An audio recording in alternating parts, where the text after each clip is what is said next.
Selamat datang di Rajanya Horor. Malam itu, suasana di rumah kontrakan tua yang dihuni 5 mahasiswa terasa lengang. Kontrakan itu terletak di pinggiran kota, dekat area sawah yang gelap jika malam tiba.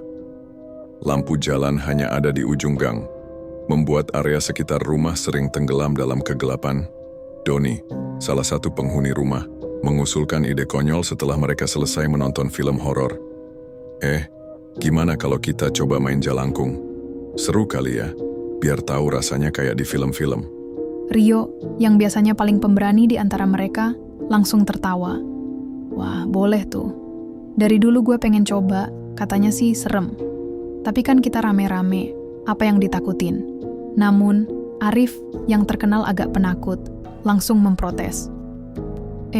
Jangan sembarangan deh. Katanya main kayak gitu nggak boleh buat mainan. Itu buat manggil roh beneran. Doni hanya menyeringai, alah palingan cuma sugesti doang. Kita bikin bonekanya terus manggil-manggil. Kalau nggak datang ya berarti beneran cuma mitos.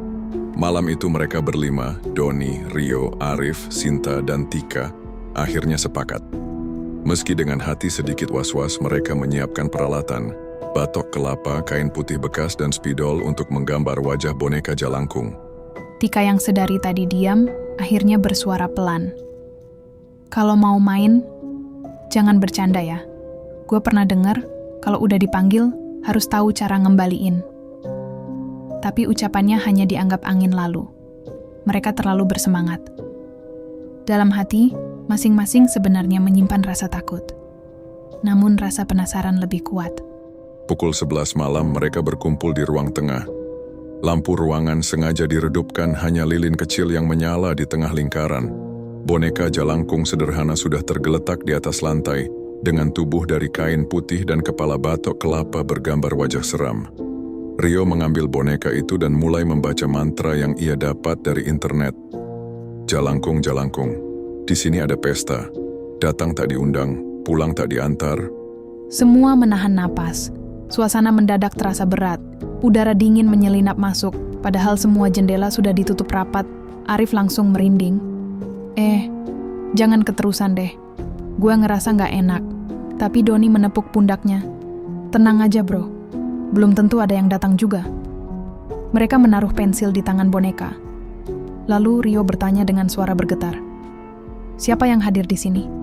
Awalnya tak terjadi apa-apa. Lilin hanya bergoyang pelan karena angin samar. Tapi beberapa detik kemudian, pensil di tangan boneka itu bergerak sedikit, menorehkan garis di kertas. Sinta menutup mulutnya. Kalian lihat nggak? Rio menelan ludah. Pensil itu bergerak lebih jelas membentuk huruf demi huruf. A, K, U. Arif langsung berdiri. Udah, cukup, jangan diterusin. Namun Doni tertawa keras, meski wajahnya sendiri pucat. Wih, beneran bisa jalan. Gokil. Mereka melanjutkan permainan. Rio terus bertanya, siapa kamu? Tulisan itu kembali terbentuk. Sinta bergidik ngeri. Tamu? Maksudnya apa? Lilin mendadak padam seketika. Ruangan menjadi gelap gulita. Suara langkah kaki terdengar jelas di sudut ruangan. Tok, tok, tok. Seolah ada yang berjalan pelan. Tika menjerit kecil. Siapa itu? Mereka semua panik mencari-cari korek untuk menyalakan lilin kembali. Begitu lilin kembali menyala, boneka jalangkung itu tidak lagi berada di tengah lingkaran. Boneka itu sudah berpindah, duduk tegak di kursi kayu tua di pojokan ruangan, menatap lurus ke arah mereka. Arif langsung ingin kabur. Udah, gua nggak mau main lagi. Balikin sekarang. Rio gemetar, mencoba menyebutkan mantra penutup. Tapi lidahnya seperti keluh. Doni yang tadi sok berani, kini wajahnya pucat pasi. Tika berusaha mengambil boneka itu untuk menghentikan permainan. Tapi begitu tangannya menyentuh kain putihnya, ia merasa seolah ada tangan lain yang dingin menggenggam pergelangannya erat. Ia menjerit kesakitan. Lepasin, tolong. Semua buru-buru menariknya menjauh. Boneka itu terjatuh kembali ke lantai, tapi posisinya kini berbeda. Kepala batok kelapa menghadap ke bawah, tubuhnya kaku, dan suara aneh seperti bisikan muncul dari dalamnya. Pulang. Ruangan seketika membeku, dan di sanalah mereka sadar, permainan yang mereka anggap hanya untuk bercanda, ternyata benar-benar telah memanggil sesuatu. Setelah kejadian boneka berpindah tempat, suasana kontrakan berubah mencekam. Tidak ada yang berani bersuara lantang, hanya suara napas terburu-buru yang terdengar. Rio mencoba menguatkan diri. Kita harus akhiri ini. Kalau enggak, bisa gawat. Ia membaca mantra penutup pelan-pelan sambil memejamkan mata. Tapi sebelum selesai, lilin padam lagi. Henning. Lalu terdengar suara kursi bergeser sendiri. Guk. Guk. Sinta memeluk Tika erat-erat. Tubuhnya gemetar. Jangan bilang itu bonekanya. Begitu cahaya lilin menyala kembali, benar saja, boneka Jalangkung sudah kembali duduk di kursi. Namun kali ini matanya, yang hanya berupa lingkaran spidol hitam, terlihat basah, seolah meneteskan cairan gelap seperti darah. Arif sudah tak tahan lagi. Ia lari ke arah pintu, berusaha keluar. Tapi saat gagang pintu ditarik, pintu itu terkunci rapat dari dalam, padahal sebelumnya tidak pernah ada kunci. Doni panik. Kenapa nggak bisa dibuka? Cepetan buka, Rif. Arif berusaha keras memutar gagang pintu, sampai tangannya sakit, tapi tetap tak bergeming. Dari luar, terdengar suara ketukan pelan, tok, tok, tok, seolah ada seseorang yang berdiri di depan rumah, mengetuk dengan sabar. Mereka saling pandang. Tidak ada yang berani mendekat ke jendela untuk melihat siapa yang datang. Bisikan lirih muncul di telinga mereka entah dari mana. Buka pintunya. Sinta langsung menjerit, jangan dibuka, jangan buka pintunya. Malam itu jadi terasa panjang. Waktu seakan berjalan lambat. Sekitar jam 1 dini hari, Arif yang duduk di dekat pintu mendadak pucat. Ada yang jalan di atap. Semua terdiam, lalu benar saja, terdengar langkah berat di atas plafon. Dug, dug, dug, seakan ada orang dewasa berjalan bolak-balik di sana. Tika bersembunyi di balik selimut tipis, menangis terseduh. Doni mencoba menenangkan, meski dirinya sendiri gemetar. Udah, mungkin kucing. Namun saat ia berkata begitu, terdengar suara cakaran panjang di dinding, dari atas hingga ke bawah. Suaranya bukan seperti kucing, tapi lebih berat. Seperti kuku manusia yang tajam menggores tembok. Rio mencoba berdoa membaca ayat-ayat pendek, namun setiap kali ia melafalkan nama Tuhan, suara bisikan langsung muncul, lebih keras. Diam, jangan sebut nama itu. Lalu, Sinta mendadak kaku. Matanya kosong menatap ke arah boneka di kursi. Dia mau main sama kita, jangan biarkan dia sendirian. Tika mengguncang tubuhnya. Sinta, sadar Sin, jangan gitu please. Tapi Sinta malah berdiri, berjalan perlahan ke arah kursi. Tangannya terulur ingin memeluk boneka itu. Rio dan Doni buru-buru menahan. Tapi Sinta mendadak meraung keras dengan suara bukan suaranya sendiri. Lebih berat, lebih dalam. Biar, aku, di sini. Lilin kembali padam, gelap gulita. Dalam kegelapan itu, terdengar suara tawa anak kecil bercampur tangisan panjang. Sekitar jam 3 pagi, lilin menyala lagi sendiri. Mereka terkejut melihat Sinta sudah pingsan di lantai, sementara boneka Jalangkung kembali duduk rapi di kursi, seakan tak pernah berpindah. Rio dengan suara bergetar berkata, kita nggak boleh tinggalin boneka ini. Kita harus balikin. Ada ritual penutupnya gue pernah baca. Kalau enggak, roh yang dipanggil bisa nempel sama kita. Arif yang ketakutan hanya bisa mengangguk. Ya udah, ayo cepet. Sebelum pagi. Mereka coba mencari informasi lagi lewat ponsel, tapi anehnya sinyal hilang total. Ponsel hanya menampilkan layar penuh gangguan, suara-suara statis, dan sesekali muncul bayangan wajah samar yang menatap langsung dari layar. Doni melempar ponselnya ke lantai. Gila, nggak bisa konek apa-apa. Lalu tiba-tiba boneka itu terguling dari kursi. Dari dalam batok kelapanya keluar cairan hitam pekat mengalir ke lantai. Bau anyir memenuhi ruangan. Tika hampir muntah melihatnya. Cairan itu membentuk jejak di lantai, merambat perlahan seperti darah hidup menuju ke arah pintu kamar masing-masing. Rio sadar sesuatu. Dia mau ikut kita ke kamar. Dia nggak mau sendirian. Mereka semua membeku. Malam itu terasa seperti neraka. Dan satu hal mulai mereka pahami. Permainan ini belum selesai. Mereka sudah membuka pintu, tapi tidak tahu bagaimana cara menutupnya. Menjelang subuh mereka semua sudah tak sanggup tidur. Tubuh lelah tapi rasa takut terlalu besar.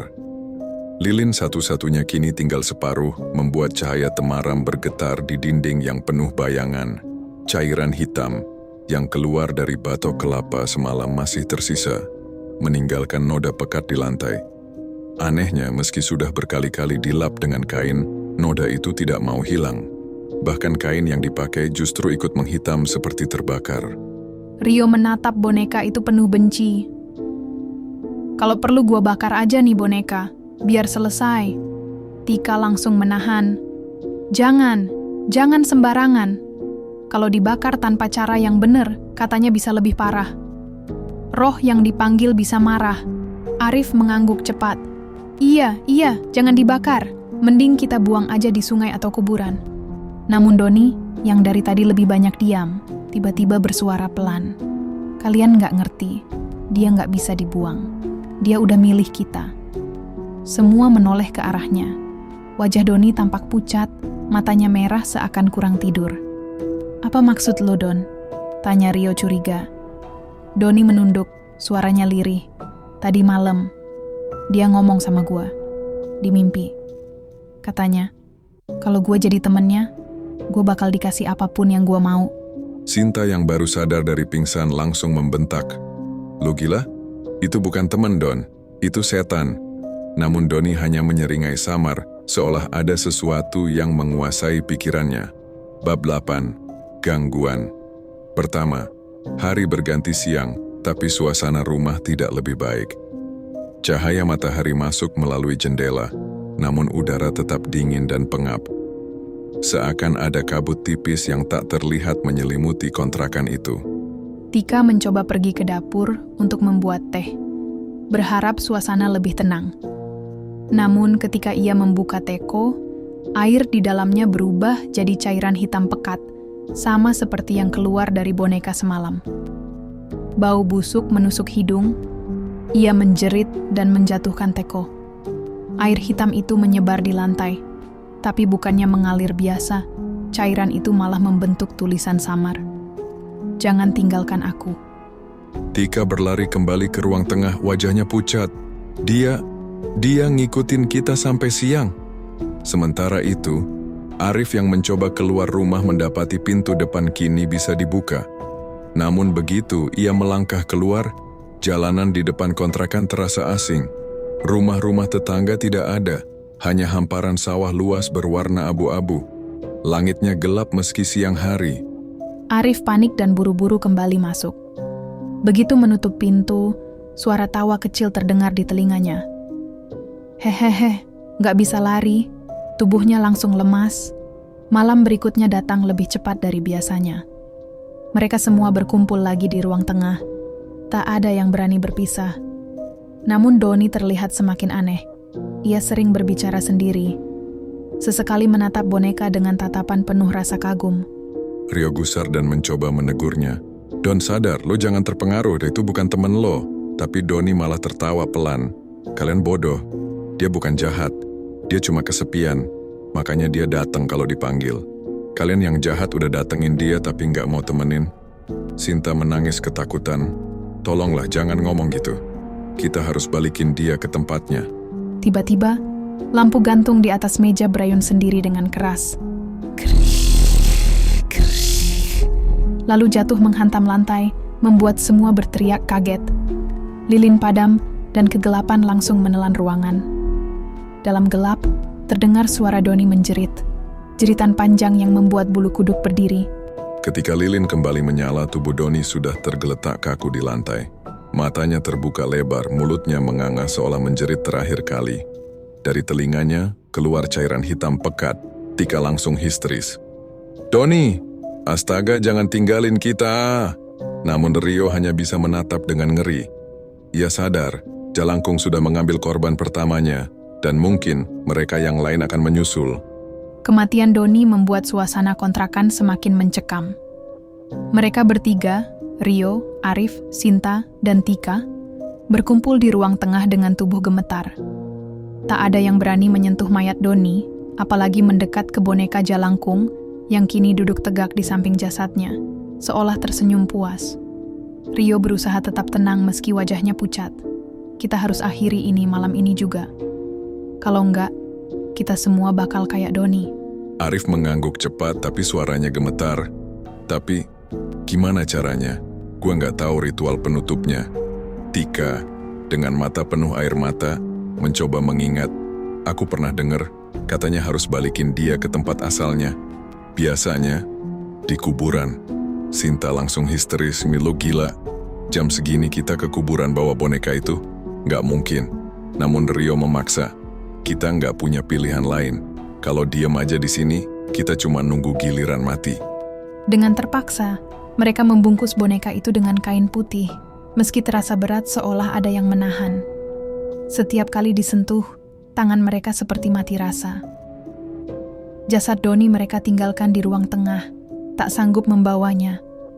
Malam itu, dengan langkah gemetar, mereka bertiga keluar menuju kuburan desa yang tak jauh dari kontrakan. Kuburan itu gelap, hanya diterangi sinar bulan samar. Angin malam berhembus kencang, membawa suara-suara aneh, seperti orang berbisik, seperti anak-anak berlari di antara batu nisan. Mereka meletakkan boneka Jalangkung di bawah pohon besar yang rimbun. Rio membacakan mantra penutup seadanya dengan suara terbata-bata. "Jalangkung, Jalangkung, udah selesai pestanya. Pulanglah, jangan ikut kami lagi." Tiba-tiba, kain putih yang membungkus boneka itu bergerak sendiri. Dari dalam, terdengar suara tangisan lirih, seperti anak kecil. Lalu boneka itu meronta, seakan berusaha keluar dari kain. Sinta berteriak histeris. "Cepet bakar aja, jangan dibiarin." Tanpa pikir panjang, Rio menyiramkan bensin yang dibawanya, lalu menyalakan korek. Api menyala besar, membakar boneka itu bersama kain putihnya. Namun sesuatu yang tak mereka duga terjadi. Api itu bukan hanya membakar, tapi justru memunculkan bayangan hitam besar dari dalam boneka. Bayangan itu tinggi, kurus dengan wajah hampa dan mata merah menyala. Ia menatap mereka bertiga, lalu bersuara dalam, berat, dan menusuk telinga. "Kenapa? Kalian tinggalkan aku." Angin mendadak kencang. Batu nisan bergetar, daun-daun beterbangan. Sinta langsung pingsan, sementara Arif berusaha menyeret tubuhnya. Rio menyalakan doa dengan sekuat tenaga. Suaranya bergetar, namun bayangan itu semakin mendekat. Dari mulutnya, keluar suara tawa yang menggema di seluruh kuburan. Tika berlari sambil menangis, tapi tiba-tiba ia tersandung dan jatuh. Bayangan hitam itu melayang cepat, menjerat tubuhnya dengan tangan panjang kurus, seperti ranting. Ia menjerit keras, "Tolong, tolong!" Rio berusaha menariknya, namun hanya bisa memegang kain bajunya sebelum tubuh Tika terseret masuk ke dalam kegelapan. Jeritannya hilang begitu saja, lenyap di udara. Arif yang panik membawa Sinta mencoba kabur keluar kuburan. Namun begitu sampai di gerbang, mereka mendapati dunia di luar sudah tidak sama.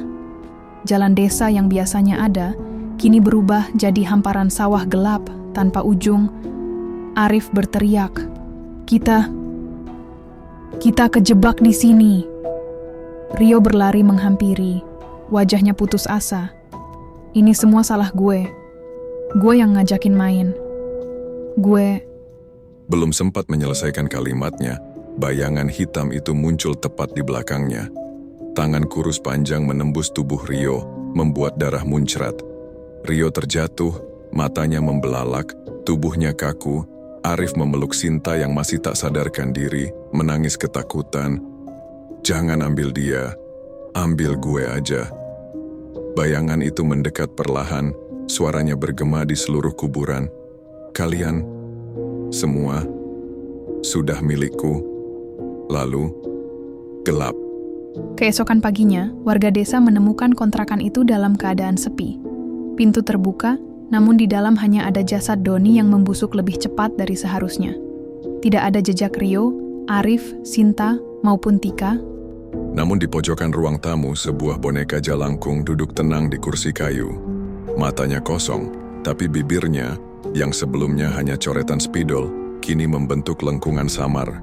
Senyuman tipis, seolah menunggu siapa lagi yang akan memanggilnya.